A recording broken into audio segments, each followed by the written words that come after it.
Kelly Loeffler, Senator Kelly Loeffler, who we just went over, had a really key message for voters in Georgia who now have to decide who's going to be the next senator, either her or Raphael Warnock, Reverend Raphael Warnock, who is a pastor, has a church, and all of that, and is involved in community centers. Here is her message.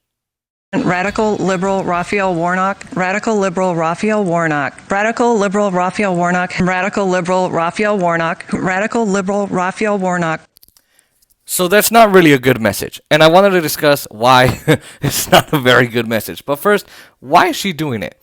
So the first thing is she's focused on a couple of people, and those are the white suburbanite upper middle class Atlanta, Georgia voters who might have voted down ballot Republican for Senator Kelly Loeffler and David Perdue, who we're going to talk about too. But in a sense, she didn't. They didn't vote for Donald Trump, and so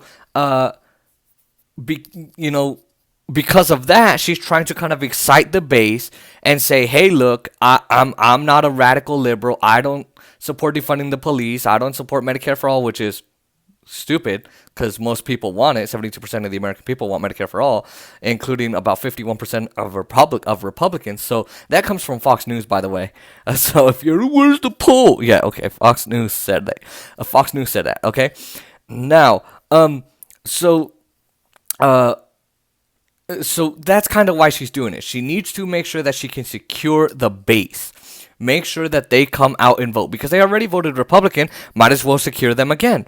Now, here's where, again, I don't know that it's a good strategy. Number one, you're trying to make this guy seem so radical. But it didn't really come off as so compelling or convincing. It just came out ignorant and moronic and stupid. It didn't come out with substance. Here's why he's a radical. Here's why I'm the better senator. Here's why I'm better for you. Here's why I'm going to help you. And he's not, which is not true. She's just going to trade stocks all day and then sell out the American people and then kill them, with the coronavirus. And then guess what? She's getting rich off of it. So she's not really helping them.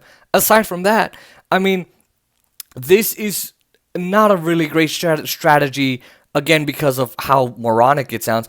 But, I mean, Georgians are not focused on the radical agenda too much. Now, could they be? Sure. The statues situation, the defunding the police, the race things, the race issues going on, and all kinds of things like that. So they might be worried about that, but they're more worried about the bread and butter issues. That sounds really good. Some nice, good, like a Texas toast with butter both sides from Raising Cane's. Those of you who don't know, it's found in Louisiana, and there is some here in Vegas. But anyway, or a nice dinner roll with butter and toast. But anyway, I'm so hungry. But that's, again, the bread and butter issues is what they care about. Are you going to give me health care? Are you going to raise my wages? Am I going to get a good job? Am I going to get to go to college for free? Right? Like, are you going to forgive my student debt?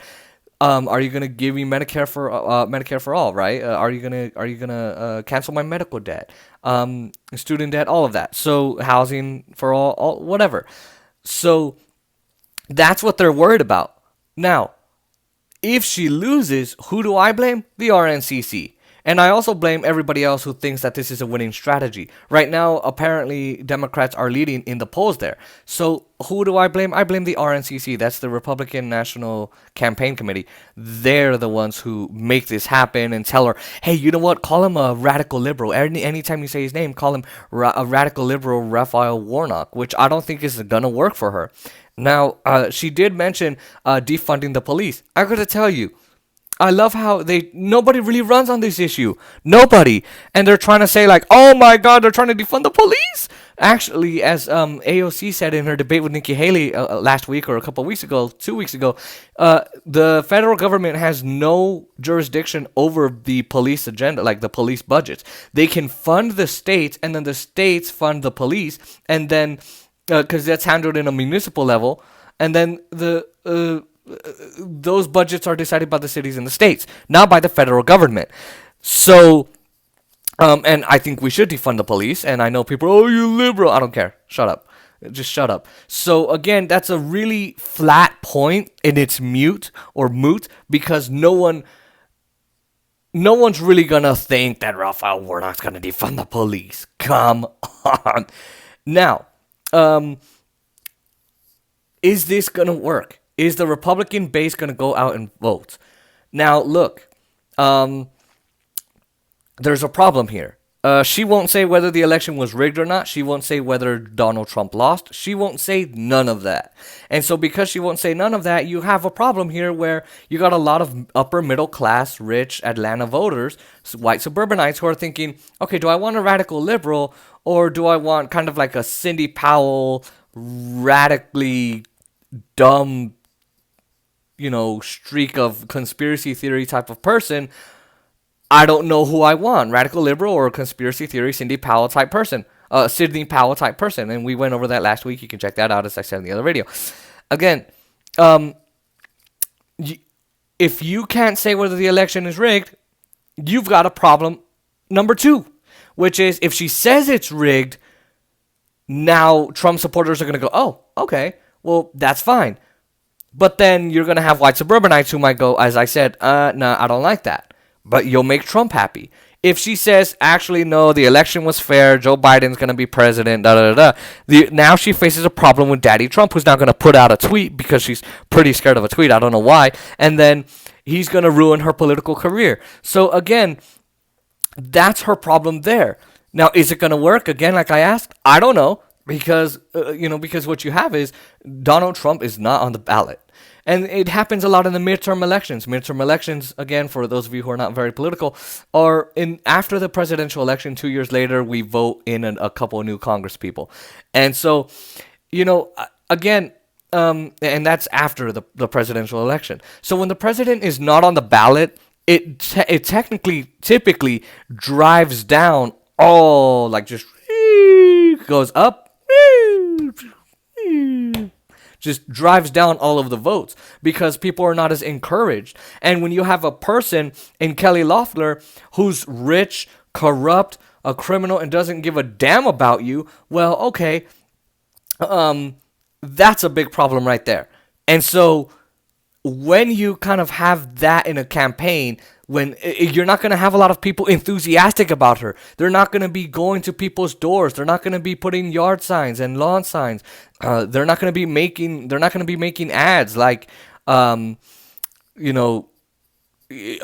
of us did for Bernie Sanders. A lot of people did. So people are not really going to do that. And so she's really in a tough position here. Could she win? Yes. It's Georgia.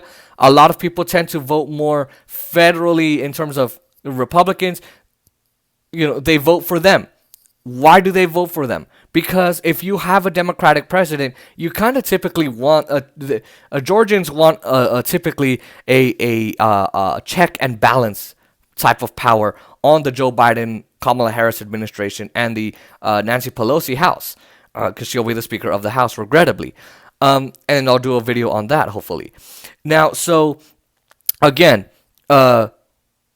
it's kind of ironic because they voted in Trump and the Republican legislative body, and then they didn't do anything about him. So, again, those are the few issues that she's facing right now. Those are the few issues that the Trump voters and Georgian voters are facing. And who knows if this is going to work. But one last thing that I'll say is, it's a couple last things. I don't know that this is going to work because, again, you have to make people see why Raphael Warnock is a radical liberal. And I don't think she walked away doing that. And if the election was all about talent, we would have Andrew Gillum and Stacey Abrams as governors in Georgia and Florida right now. And we don't. So, there you go.